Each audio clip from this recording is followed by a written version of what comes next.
soal perempuan, belakangan ini lagi marak banget nih kasus soal perempuan, baik itu kekerasan, pelecehan dan kekerasan itu. Ada tanggapannya Kak? Yang pasti gini, aku nggak tahu kenapa sampai sekarang RUU PKS itu belum disahkan.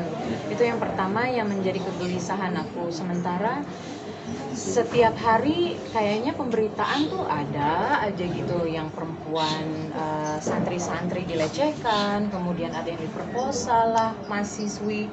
Jadi menurut aku memang harus segera disahkan RUU PKS, karena RUU PKS itu kan memang berpihak kepada korban gitu. Jangan korban yang malah misalnya mau melapor ketika dilecehkan itu bukannya jangan nggak diterima gitu loh laporannya, justru dibantu harusnya gitu. So Stop Violence Against Women itu memang harus terus berjalan gitu kampanyenya, supaya kekerasan di negeri kita ini bisa stop dengan segera gitu. Jadi mohon bantuannya juga untuk para pejabat-pejabat yang ada di DPR, terutama khususnya untuk Pak Jokowi dan Ibu gitu, untuk bisa segera mengesahkan RUU PKS.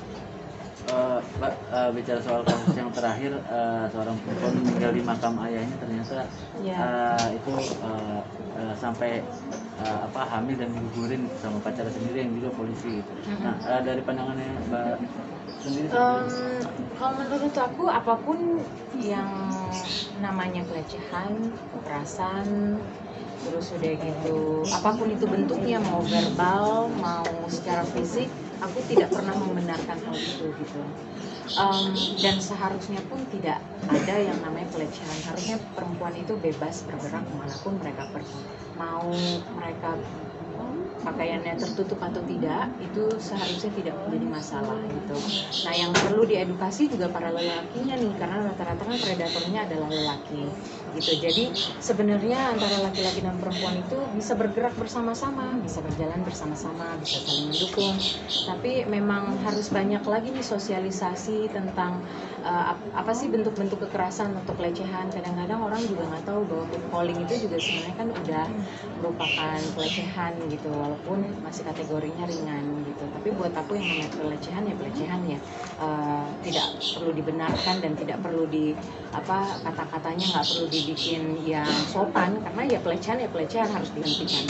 Menurut tapi sebelumnya sudah pernah nggak sih melakukan audiensi gitu dengan Kementerian Perempuan untuk membicarakan soal ini dan juga melakukan sosialisasi dan edukasi terhadap lelaki juga mengenai kekerasan jadi sebenarnya dari 2016 kita juga udah berkolaborasi dengan Kementerian Pemberdayaan Perempuan, dengan Kedutaan Belanda, dengan instansi-instansi yang lain gitu juga kita udah berkolaborasi. Cuman kan kita nggak mungkin juga hanya ngarepin ini dari KPPA ya. Ini kan harus menjadi tanggung jawab kita setiap individu untuk menghentikan kekerasan gitu. Nggak mungkin juga kita hanya mengharapkan dari satu instansi untuk menghentikan ini gitu. Betul bahwa Kementerian Pemberdayaan Perempuan mempunyai peranan yang besar gitu, karena ditugaskan untuk menghentikan kekerasan itu bagian dari programnya.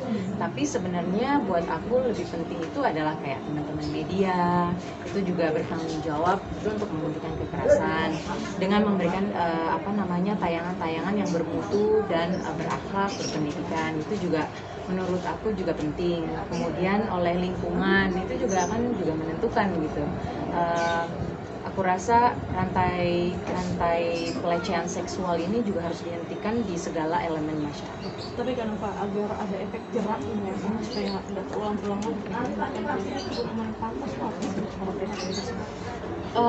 yang seberat-beratnya pasti karena ketika seorang korban perempuan sudah dilecehkan atau misalnya udah mendapat kekerasan, dia kan membekas rasa traumatik itu seumur hidup ya. Kalau misalnya mungkin kalau kekerasan secara fisik itu bisa sekali pukul lupa gitu. Tapi sebenarnya kan kalau pelecehan kayak gitu seumur hidup tidak akan dilupakan gitu. Jadi menurut aku pelakunya itu memang harus dihukum yang seberat-beratnya. Nah, soal apa ya bentuk hukumannya itu aku rasa lebih baik kita serahkan kepada hukum yang berlaku gitu.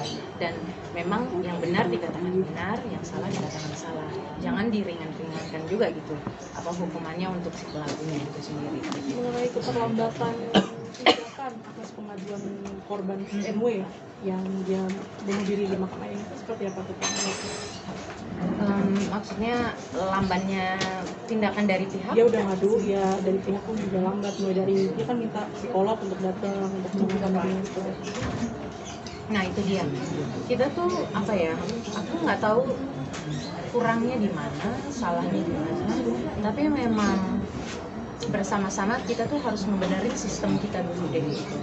Karena misalnya adanya terjadi pelaporan gitu, itu memang harus langsung ditindak gitu. Jangan diketik laporannya habis itu disimpan gitu, jangan, karena kita nggak pernah tahu sebenarnya apa sih yang benar-benar terjadi ke si korban itu. Memang siapa tahu dia itu yang diucapkan itu memang cuma sebagian yang dia derita selama ini yang dia alami. Makanya butuhnya tindakan dari yang profesional, misalnya dari psikolog gitu, ataupun dari jabatan-jabatan atau profesi yang memang berhubungan yang bisa menghentikan kekerasan atau bisa sedikit mengobati luka dari si korban gitu.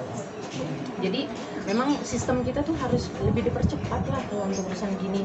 Misalnya pun kalau misalnya terjadi pelecehan gitu, ada kayak misalnya di handphone yang bisa langsung connect gitu ke kayak lembaga yang memang berwenang untuk segera bertindak misalnya gitu. Terus sudah gitu itu kan bisa, sekarang eranya digital ya, semuanya serba handphone, TV segala macam. Tapi sekarang yang paling dekat sama kita adalah handphone. Sebenarnya bisa digunakan media handphone ini.